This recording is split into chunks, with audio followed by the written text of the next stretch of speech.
بس خلينا نقول زي ما سيوفا بيحب يقول ان هي اذواق. الدنيا أذواق. صح يا سيوفا، هي اذواق. لا. اه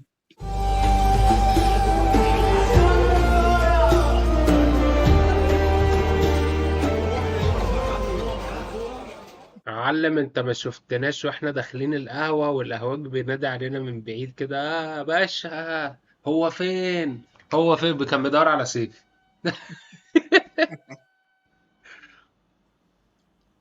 داخلين القهوة بيدور على سيف.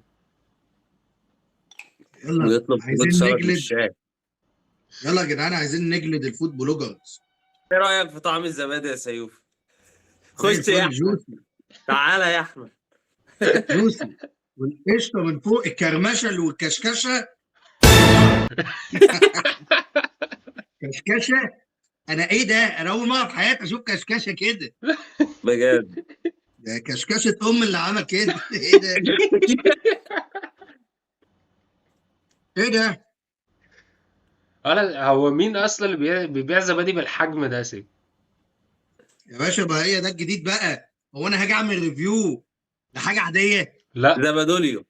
عارف هاجي انت؟ اعمل حاجه كده؟ لا، هو اسمه ايه اصلا؟ العلبة اسمها ايه؟ هذه الحلقه برعايه فليفه. واحد فليفل. محدش عارفه. انا عارفه اصلا. انا عارفه. عارفه. وحش قوي يا اسطى. هو انا جه مره جبت منه زبادي كان وشه معفن اخضر. بقول له عارف في 80 بقول له الزبادي بالبيستاشيو دخل عندنا. منورين يا شباب القهوه. ده نورك يا حبيبي، نورك يا حبيب قلبي. صباح الفل يعني. عايز اشارككم حاجه كده. من كام يوم كنت بسكرول لقيت فيديو للاستاذ عمر طاهر يعني. من الحاجات اللي انا بحب انام على صوته جدا.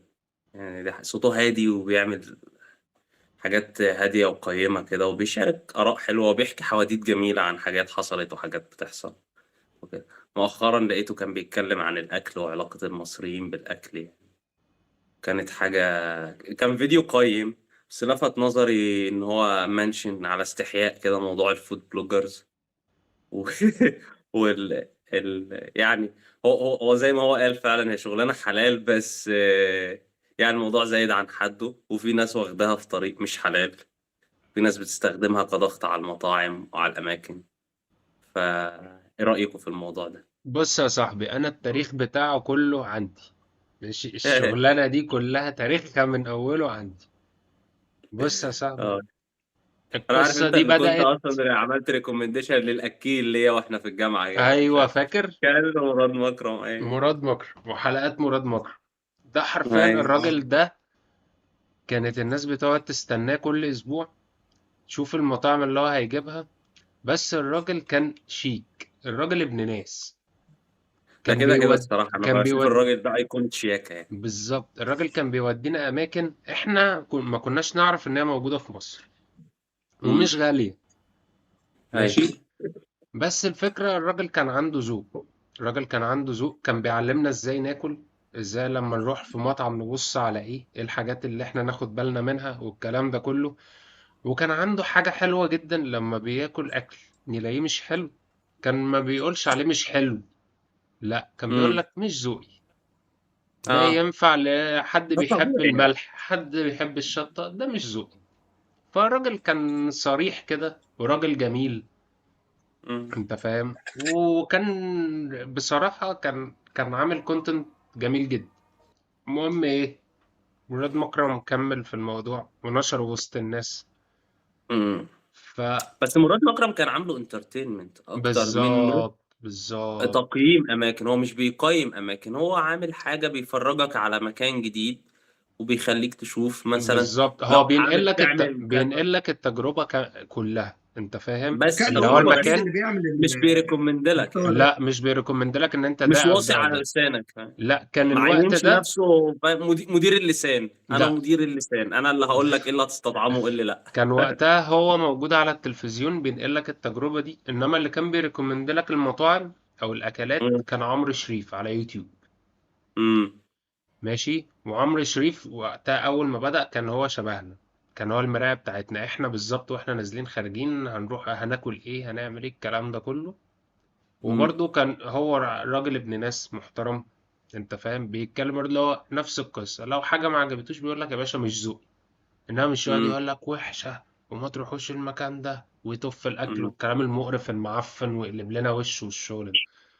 امم بعد كده الناس اكتشفت فجأة ان دي تنفع شغلانه، ازاي ما تفهمش، بس ماشي. لقينا في فترة كده بالذات من بعد كورونا، آه كنت تلاحظ ان التايم لاين بتاعك كله عبارة عن فود بلوجرز، ناس عمالة تاكل بس، امم مش بتطبخ، لا ناس بتاكل. يعني في كورونا كان التايم لاين كان كله ناس بتطبخ. بعد كورونا which is كانت حاجة حلوة بصراحة برضه يعني. بالظبط عادي جدا، كنا قاعدين which is أنا بنجرب كنت كلنا مبسوط. كنا عايشين في المطبخ. بعد كورونا نعم. بقى الدنيا كلها يا معلم فود بلوجرز، ماشي. وظهر بقى اشباه، انت فاهم، دي بداية الاشباه، اشباه مراد مكرم ظهروا بقى، اللي هو يقوم جاي داخل المطعم بقى وخش عليا يا احمد والكلام ده كله، انت فاهم ولد ولد اه. ولد عيب. لا وبدأت عيب. والماسورة فتحت يا صاحبي وما بقيناش عارفين نلمها، وبقى امم كل واحد ماشي في الشارع ماشي مع واحد صاحبه بيصوره قدام عربية كبدة، ماشي. وبقى في كم مكان كده ده لازم ده لازم دي تبدأ برضه بيهم. دي برضه استاذ عمر طاهر منشنها، قال لك إن- ان كل الناس اللي ساكنه على وصل الدهشور بتروح الشغل ريحه هدومها شوي. ايوه بالظبط. انت يا يعني معلم كده. في كام مكان كده لازم تبدأ بيهم، تمام. كان كبدة البرنس قبل ما يقفل، انت فاهم، وكان ثانيه بقى، ثانيه، عشان انا عندي عايز اقول حاجه بسيطه، عايز اقول وصبحي حاجه هنا. كابر، وانت انا فاهم، عايز وتقوم اقول جاي بقى راجع حاجه على هنا، عشان بركة الله. انا واحد من الناس يعني اللي في هوجة صبحي كابر دي. قلت اما اروح اجرب، انت فاهم، و... ورحت وجربت. ما فيش اي حاجه مميزه غير ان انت قاعد في شارع معفن. لا انا ما رحتش الشارع بصراحة، يعني ايام الشارع ما رضيتش فاهم؟ اروح. يعني انا ما انا جربتوش خالص. انا بصراحه ما شفتش اي حاجه مميزه يعني. هي لا نفس اللحمه بتاعت الحاتي اللي تحت بيتكو، من غير مكان، ويمكن الحاتي اللي عندنا انضف، باي ذا واي، انضف بكتير ما لانك تقولش عارف. بكتير بس عشان احنا عارفين هو كان واقف فين الحات اللي تحت بيتكم، ماشي. والله العظيم كان جامد، والله لا العظيم كان لا جامد لا يا سيف، كان اسوأ ونضيف. من كده. والله العظيم ابدا، وكان جامد ونضيف. و يعني مش عارف ليه لازم نروح في شارع في حارة في مش عارف إيه. يعني حاسس ان الموضوع هو اتاخد ماركتينج. و يعني ما اعتقدش ان في مكان هيعمل، يعني ما فيش حاجة اسمها الخلطة السرية، فاهم؟ هي الخلطة السرية ان هو اقنعك ان في خلطة سرية، بس هو مفيش خلطة سرية. بص هي يا كلها لحمة يا جماعة، وكلها ال- شيفات، وكلهم متبلينها عادي. لا يعني لا كل هي الاكل الفرق، بحس انه مفيش الفرق فروق جوهرية. لا لا بص يا معلم، الفرق بيبقى في النظافة، ما هو عشان ماشي. كده بقول لك اللي تحت بيتكم انضف، يعني محل نضيف والحاجة متروقة زي ما بقول لك كده ايه، انت في ماسورة فتحت وفي اماكن بعينها بقوا بيروحوها، ايوه لحد بقى بالظبط. ما الماسورة الزرقاء فتحت علينا، ما الشركة الكبيرة خدت كل الناس دي، ولازم يروحوا يجربوا أي حاجة جديدة أول ما تنزل.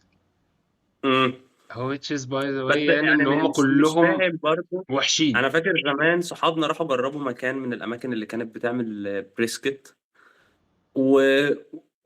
وحرفيا يعني كان الكومنت بتاع زمايلنا ده ان اللحمه منتنه.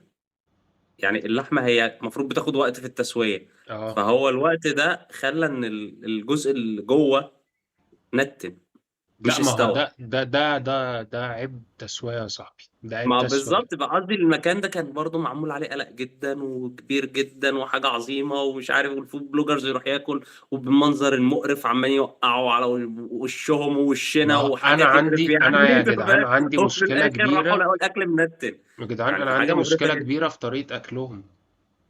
امم بجد أنت لو يا معلم مش هتعرف تاكل زي البني ادمين، تمام، او زي بالظبط. يا عم مراد مكرم كان بيقعد بشوكة وسكينة ويعلمك المعلقة دي بتاعت ايه والمعلقة دي والشوكة دي ازاي، يا معلم قط وانت بتاكل، ماشي. انا مش مضطر ادخل جوه بقك واشوفك وانت قاعد لا مؤاخذة كده، ماشي. وكان اسوأ مش مثال العادي، على مش ده، هيسيل على المنظر ده يا يعني، معلم كان بالعكس اسوأ ممكن مثال على بطني ده.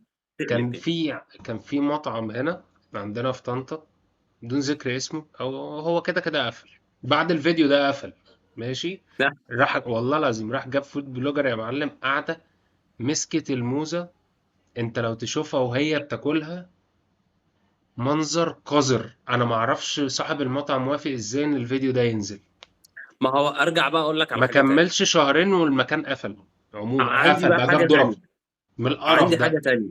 هل كل الاماكن دي يا نصر آه هي فعلا اللي جايبه الفود بلوجرز دول، ولا الفود بلوجرز دول بيروحوا يفرضوا نفسهم على الاماكن، او هنعمل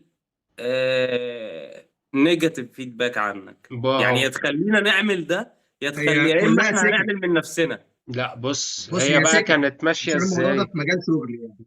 هي اه كانت ماشية اتفضل. ازاي يا معلم الاول، ان طب ما عايز اسمع رأي سيف، قول يا الموضوع سيف. ده انا في الشغلانه، يعني انا في الشغلانه نفسها، فبشوف اللي بيحصل بقى. امم في ناس في ناس اللي هم الفود بلوجرز اللي معاهم قرشين، واخد امم بالك؟ اللي هو واحد معاه قرشين فاضي ما عندوش شغل، فقرر يبقى فود بلوجر. ده ماشي. ممكن في ناس منهم اشرار، اللي هو ايه، يروح ويعمل نيجاتيف ريفيو ويبوظ المطعم، ماشي. يشرده، واخد بالك؟ ويكلم الراجل صاحب المكان، يقول له انا امم جربت عندك كذا والصراحه ما عجبنيش، وده الفيديو وانا بس حبيت اعرفك عشان تصلح من الحاجه اللي عندك. فالراجل يوم جاي مكلمه يقول له لا، ده يمكن ده خطأ، ده يمكن ده بتاع، طب تعالى يوم تاني. فيقول له يا باشا يساوموا بقى، يعني في ناس نكسه، واخد بالك؟ بيساوموا. ده نوع، وده نوع خلي بالك حصل. قليل. في حصل. اللوسخ منه بقى.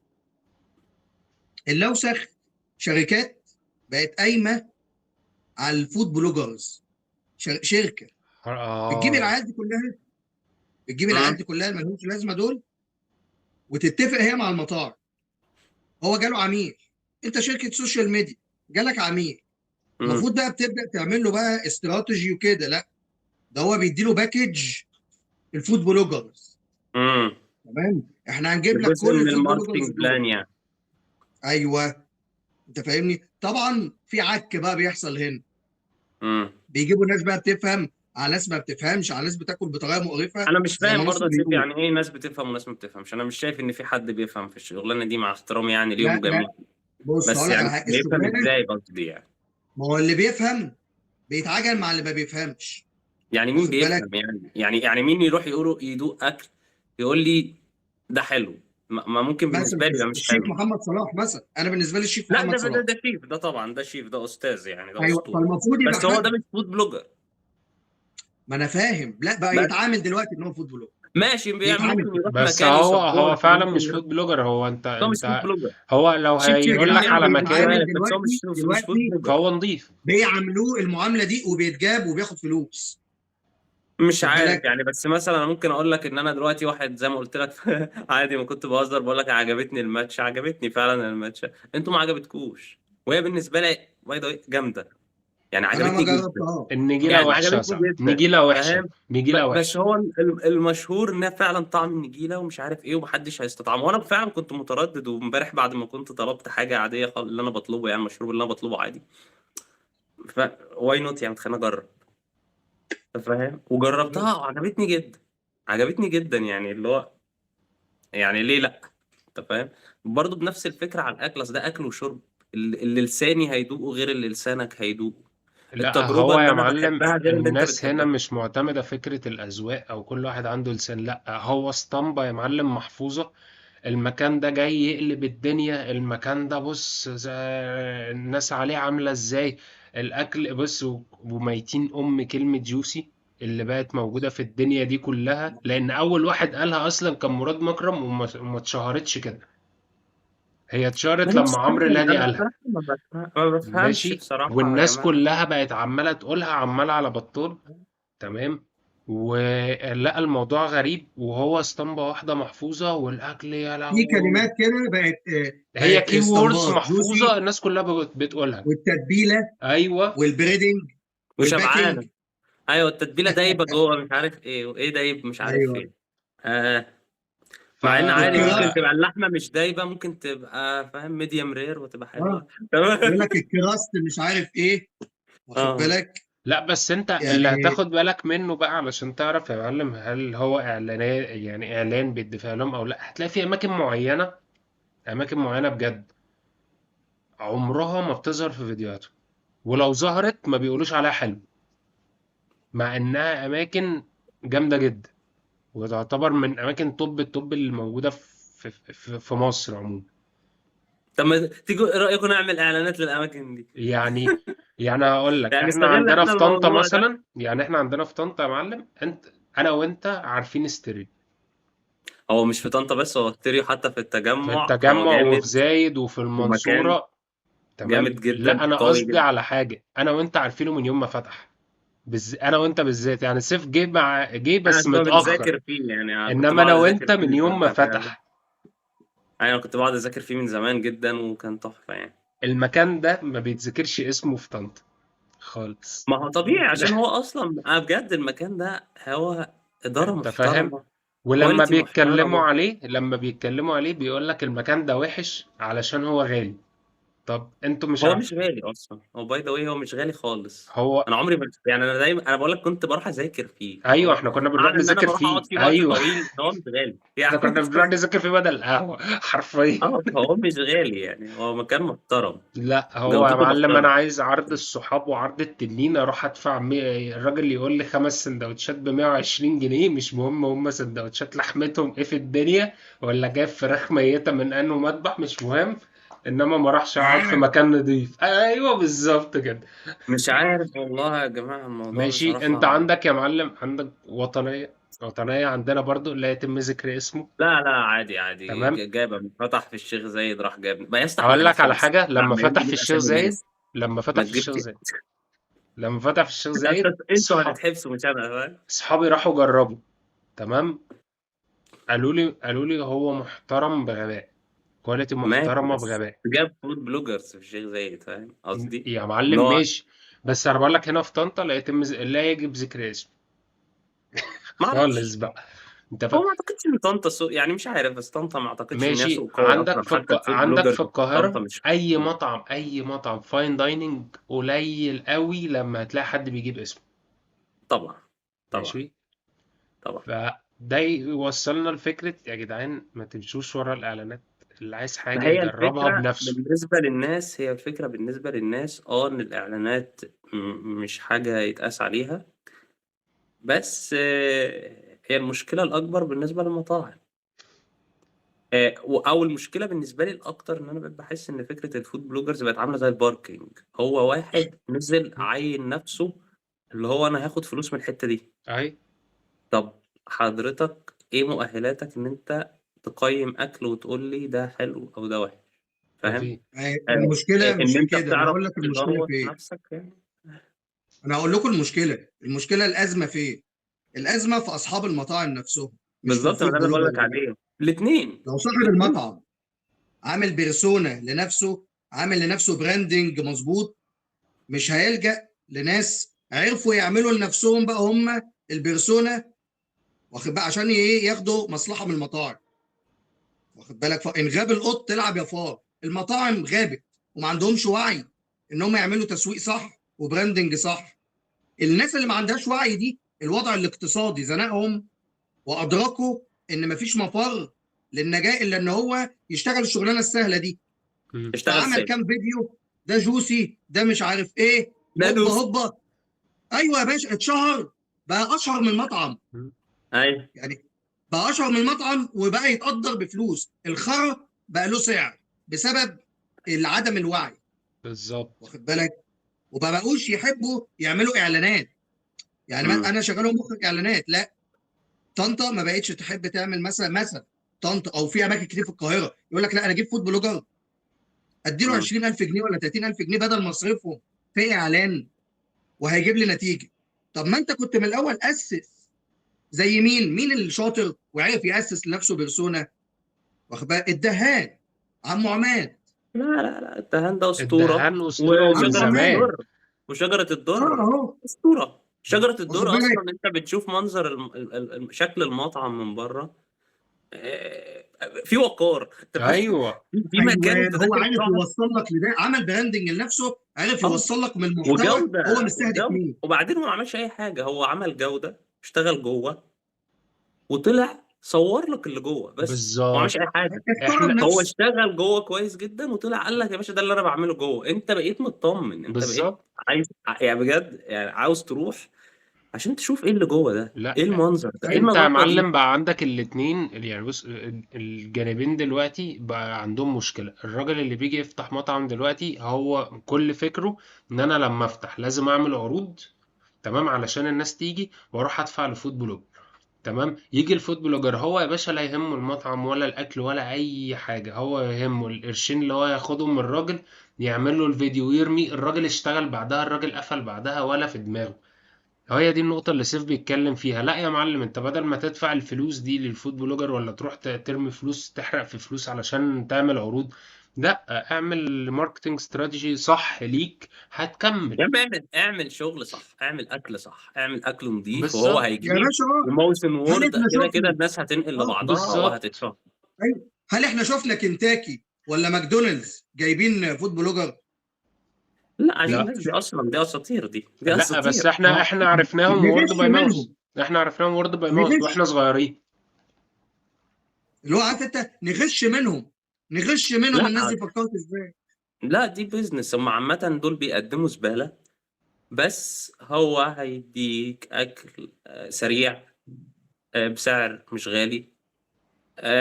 يعني هو موديل بيزنس موديل ايه، فاست فود حرفيا، يعني هم اصحاب كلمة فاست فود، يعني هي دي تنطبق على الناس دي. ايوه تمام، يا، اللي هو انت هتروح تاخد اكل بسرعة جدا، وبيعملوها صح، رخيص، يعني هم اصحابها رخيص وسريع وعملوها وخلاص. صح. اه فدي حاجة، انما بالنسبة للمطاعم التانية انت بتتكلم عن معلم انت عندك يعني الدهان وعمو عماد هم مسكوا حتة الكومفورت فود وبقت بتاعته. يا معلم انا اي وقت عايز اكل مش عايز افكر كتير، انا هروح للدهان. ليه؟ الدهان عمره ما هيجي وحش. طبعا. كومفورت فود ابن لذينه، مش هطلب من عنده حاجة وهتجلي، لا كلها حلو. يعني انت هتدخل تجيب ربع كفتة ورغيفين من عنده صباح الفل، يا معلم اي وعلبة حاجة سواد هتجيبها من الطحين. عنده حرفيا هي. والله. يا معلم انا المرة الوحيدة اللي جبت فيها عرض من الدهان، انا فاكر كنا احنا التلاتة لما جبت لكم كل واحد نص فرخة، كان عامل العرض نص فرخة عليها كان زي ده كان العرض عنده. لا هو يا انا عم انا فاكر انا انا يوم بحب الكوارع؟ الدهان قوي يا جدعان، والله العظيم انا بحبه فاكر يا قوي. مصر يوم الكوارع؟ اه، الكوارع بتاعت الدهان فاكر. جامد. الفكرة يا معلم في اللي سيف قاله ده هو كور النقطة اللي احنا عايزين نوصلها للناس. يا جدعان هتعمل مطعم، اشتغل على نفسك، على اكلك، طلعه حلو وكويس، واعمل استراتيجي وابني بيرسونا لنفسك زي ما سيف بيقول كده بالظبط. احسن مليون مرة من انك تروح ترمي الفلوس لفود بلوجر. ده رأيي برضو بصراحة. والفود بلوجر بدأوا يعملوا لنفسهم مطاعم ويدخلوا في براندات وبدأوا ينافسوا المطاعم نفسها، وبدأت الحكاية تبقى قلة أدب خالص ايوه يا برضه. باشا، ايوه، لان الناس دي بتسرفايف، هم معظمهم ملوش شغلانه، وضعه الاقتصادي منيل، فعايز يسرفايف، عايز ينجو، امم. فبيحرق مراكبه كلها، واخد بالك، يستغل نفسه صح. هو عمل لنفسه قيمه وهو ملوش قيمه اصلا، استغل الجهل وعدم الوعي من معظم اصحاب المطاعم واصحاب المشاريع، واخد اه. بالك. الواحد بيستعجب اصحاب المشاريع دول عرفوا يجيبوا الفلوس دي ازاي، وهم دماغتهم كده. وده يعني اه. دي من الدلائل ان الرزق ده بتاع ربنا، مش بالمجهود، مش بالشخص، يعني انت فاهم. امم. هو ما هو الرزق ده طبعا. بيجي من عند ربنا، واخد بالك. طبعا. فسبحان الله ازاي الناس دي عملت الفلوس دي وهي بالعقليات دي، ومش عارفين يجيبوا ناس بتوع زي ما ماركتينج. الدايس عمل فلوس بالعقلية بتاعته برضه، عادي، عقلية البلطجة. ما انتش بس محتاج ان انت تخترع عشان تبلطج، انت محتاج تنزل تفرض سيطرة على مكان ما، وتقول للناس، تبقى عندك الجرأة والبجاحة ان انت تقول لواحد انا هاخد منك فلوس من غير ما اديك اي حاجة ذات قيمة يعني. هو هو اللي بيعمل كده بيحصل ده لما دلوقتي بيتزنق بقى. هو كده. لا انا شايفها هي بصراحة هي كده يعني من بدري. وفي مطاعم تانية عشان هي مطاعم برضو اصحابها ناس ما تعرفش حاجة عن الاكل، ان هم ازاي يقدموا اكل. هو لجأ للطريق السريع اللي هو شاف الناس بتعمل ايه.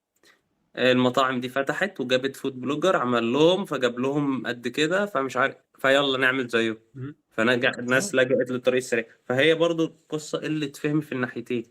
يعني قلة وعي في الناحيتين، ناحية المطعم ان هو مش فاهم يعني ايه اصلا ان هو يفتح مطعم او يقدم اكل او جودة اكل او كل الكلام ده.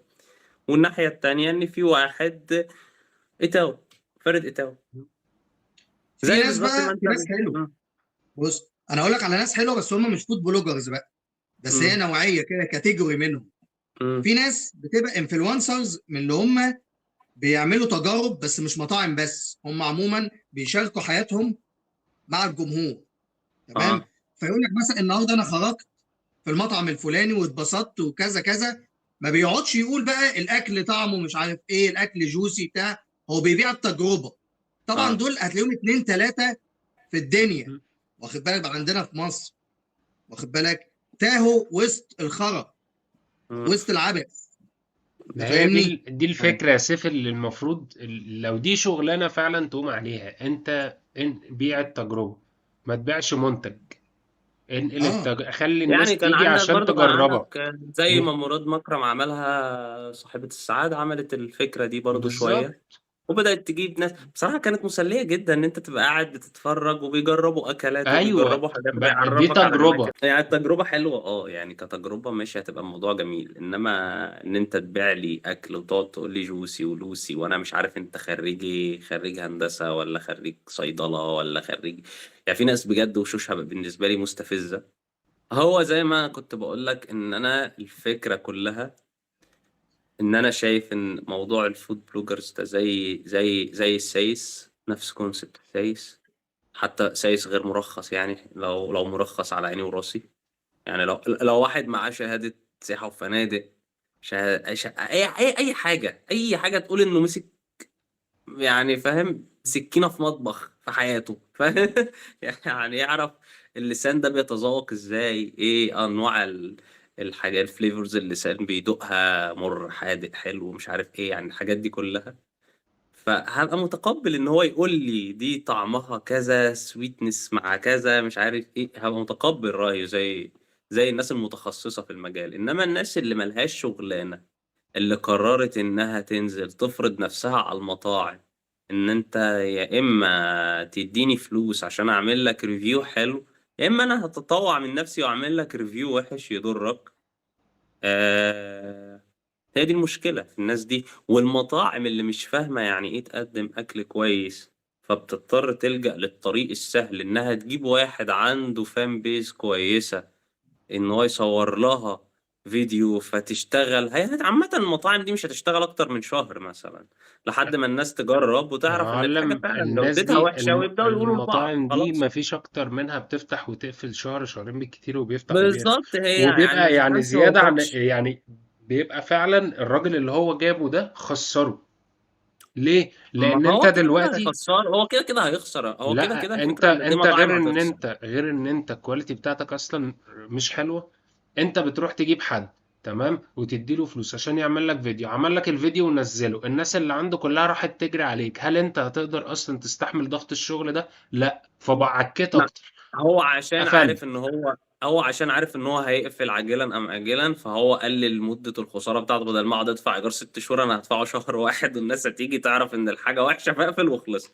يعني بعتقد ان دي ممكن تكون سياسة بشكل ما. وبعدين يعني بص، انا فعلا متضايق من فكرة ان الناس بقت عادي بالنسبة لها ان هي تاكل زبالة، لا لمجرد ان الناس مش هو لا لا لا لا لا بص لمجرد ان بص. هو عرض الصحاب وهدفع 120 جنيه في 5 سندوتشات. ما هو عشان ما هو الثقافة دي برضه. وحشة يا جدعان، وحشة لا قوي. لا لا لا لا لا ده رأي متطرف وحش. هقول لك ليه. لأن الناس الخروجات في مصر بقت محدودة. وفي الغالب الخروجات وتجمع الشباب والصحاب وكل الكلام ده بقى يا اما على قهوة زي ما احنا متجمعين كده، يا اما في مطعم اللي هو يلا ننزل ناكل. فعشان ننزل ناكل مش عاوزين ندفع كتير وعايزين ناكل كمية محترمة، فبرضه هندور على العروض اللي بتقدم جودة معقولة وكمية تمام. يا معلم فاهم ماشي، يعني هدفع الكلام ده كتير. الكلام ده لو في مكان احنا اوريدي عارفينه، تمام. انما دلوقتي لا، الناس بتجري فعلا ما ورا هي تجربة، اي هم كلام. شباب ورايحين يجربوا تجربة، عايزين اي يتجمعوا كلام. لا رايحين يجربوا يا جدعان، يشوفوا. صحتكم اهم من ان انت تنزل، يعني صحتك بجد اهم من ان انت تنزل. اصل ده عامل عرض، واصل ده مش عامل لا، عرض، اصل هدفع هنا هو فلوس ما قليلة. لا، بقاش ما بقاش صحتك في وعي اهم. بقى يا باشا، ما ما بقاش هو في ده, وعي. ده, ده بس عشان كده بقول لك ده رأيي ممكن يكون متطرف، يعني الناس بتحب اللقمة من زمان، يعني انت لا يا فاهم، معلم، الناس بس بتحب صحتك. تتجرب يا يعني. عم صحتك يا عم، احنا لما ما يا هو شطر، ما عادي. احنا يا عم، احنا واحنا صغيرين كنا بناكل كده. كنا بناكل قرف ده، بس بالظبط، بعد يبقى ما كده تلومش على حد بياكل كده. لما كبرنا اكتشفنا ايه يا معلم؟ احنا كلنا عندنا امراض وكلنا تعبانين. هل ده صح؟ لو رجع بينا الزمن ما كناش هنعمل الكلام ده. فهي دي نصيحتنا للناس يا جدعان، ماشي، ما هو انت صحتكم مهمة. ما تحكمش على ناس بخبرتك دلوقتي، انت سيب الناس تعيش تجربتها، انت بس انقل لهم فكرة ان ما تمشيش ورا حد، ما حدش بيستطعم زيك، ما حدش بيستطعم احسن ده منك، ما كده حدش كده. قصدي يعني، يعني مش المفروض ان حد يقول لك ان ايه حلو تاكله او ايه وحش ما تاكلوش. بالظبط. انت ممكن تجرب براحتك ويا وتاكل ودور على جدعان الاماكن الكويسه. محدش يمشي ورا النصابين. في شوية نصابين كده يا جدعان في المجال ده، ايوه دي والله حقيقه، ما هو في العظيم هيودوا عارف، الناس في داهية. كان هو الموضوع برضو بقى عامل شويه زي الكوره كده، اللي هو إيه لعيب الكوره هياخد فلوس، كسب خسر هياخد فلوس. اه. يعني أنت فاهم؟ حتى لو يعني لو خسر البطولة كلها هياخد برضه فلوس المشاركة، مم. انت فاهم؟ والمعلق هياخد فلوسه، بتاع التلفزيون هياخد فلوسه، كل الدنيا هتاخد فلوسها.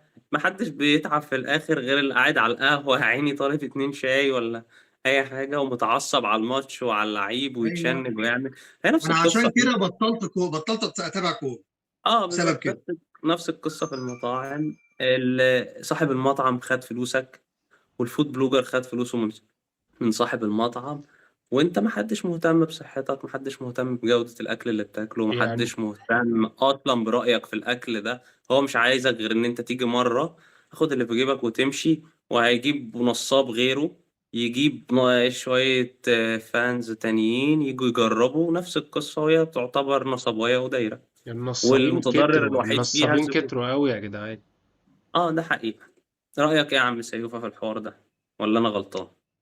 ايوه يا باشا، بص انا بحب اجيب اصل الاشياء. يعني انا شايف في مشكلتين بوظوا الدنيا: الجهل والفقر، وده موجود في كل حته في العالم يعني. بس طبعا. الدنيا عندنا، واخد بالك، خلت ناس تلجأ، اللي هي ملهاش شغلانه دي، تلجأ ان هو يبقوا فود بلوجرز ويعملوا القاعده الجماهيريه.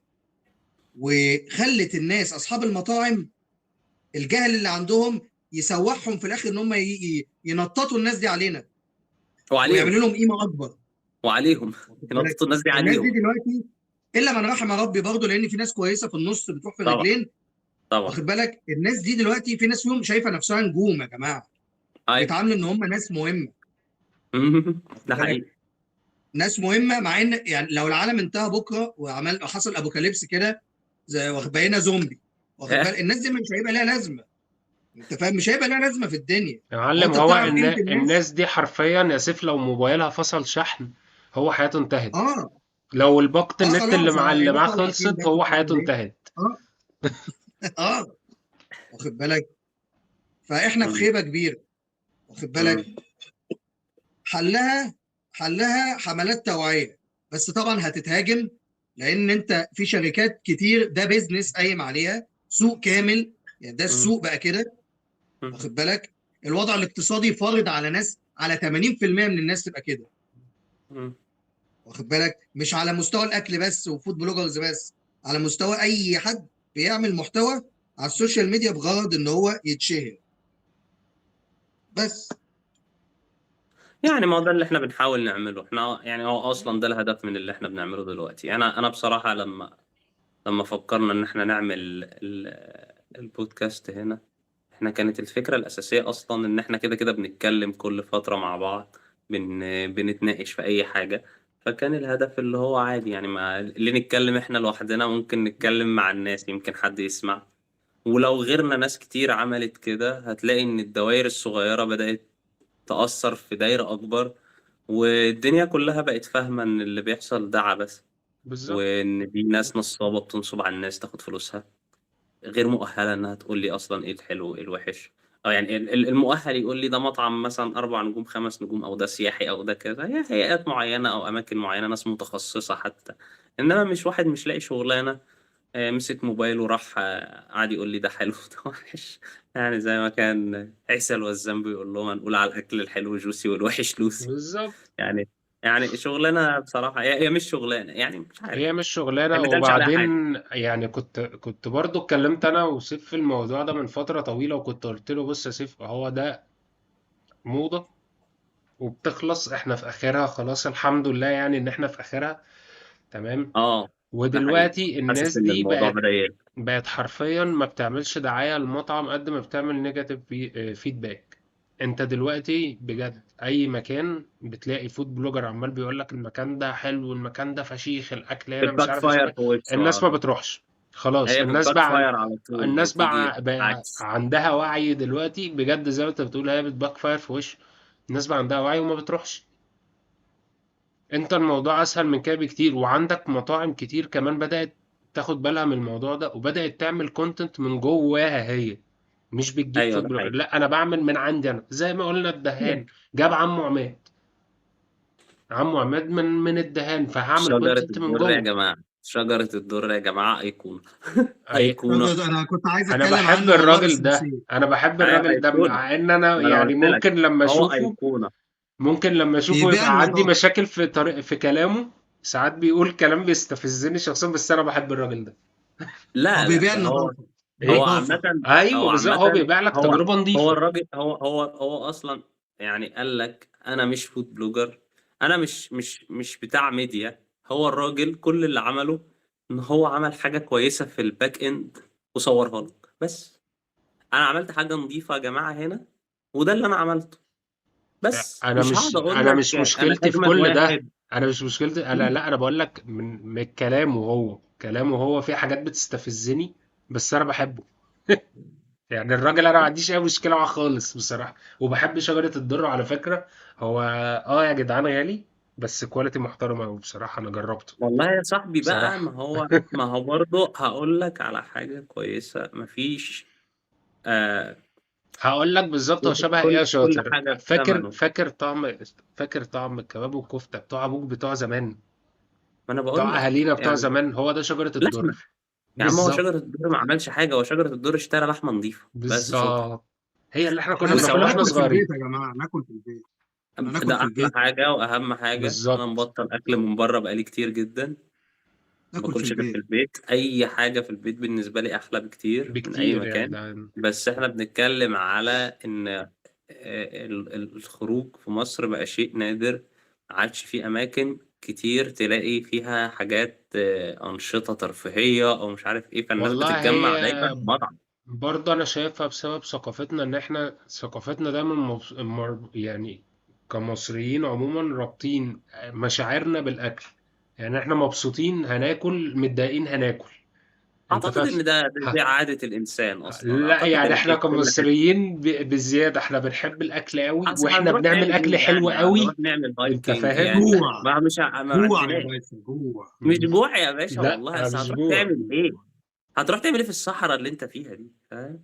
هتروح تعمل ايه؟ لا يعني يعني مش يعني بقى فاهم؟ بص بقى في اماكن نزل خروج تعمل كتير. كايت سيرفنج في الصحراء؟ مش هتعمل، ما عندكش حاجه تتعمل. انت لازم تتقابل في مطعم عشان لا تقعد في بقى في تكييف بقى وتشرب في يا حاجه وتاكل معلم. حاجه، شكرا. لا يا معلم، بقى في اماكن خروجات كتيرة حلوة في القاهرة. هتعمل فيها ايه برضو؟ فكرونا فكرونا بحاجه انتوا ذكرتوها دلوقتي، عايزين نبقى نعمل حلقه خاصه بزمان والخروجات والترفيه ودلوقتي. اه. يلا الحوار بينا. ده مهم جدا. يلا ده بينا. بعد موضوع حلقة موضوع حسين فعلا مهم. كهربا على طول. يا انتوا صاحبي. فكرتوني بالموضوع ده. الخلاصة يعني إن يا جماعة، تسمعوش كلام حد. محدش، إلا لو شخص مؤهل إن هو يقول لك إيه حلو وإيه وحش. والناس، معظم الناس اللي شغالين في شغلانة الفود بلوجرز دي دلوقتي هم مش مؤهلين لكده. وكلوا في البيت أحلى من أي مطعم وأنضف. حافظوا على صحتكم وخلوا بالكم من صحتكم، لأن هي رأس مالكم في الحياة يعني. بس. اوعى حد صحتكو يضحك عليك. صحتكو صحتكو صحتكو، وما تمشيش ورا النصابين. 5 هم. ماشي. اوعى حد يضحك عليك ويفهمك ان حياتك مش جوسي. ايوه. الشاي ما طبعا. جاش النهارده يا شاطر، ماشي. احنا جاي، انا قايل لهم لا يا على شاي باشا، احنا وما جابوليش شاي. لا ما ينفعش، احنا كده نمشي القهوجي ده. الشاي اللي جوه. عشان هي مش نافعه. يا عيني.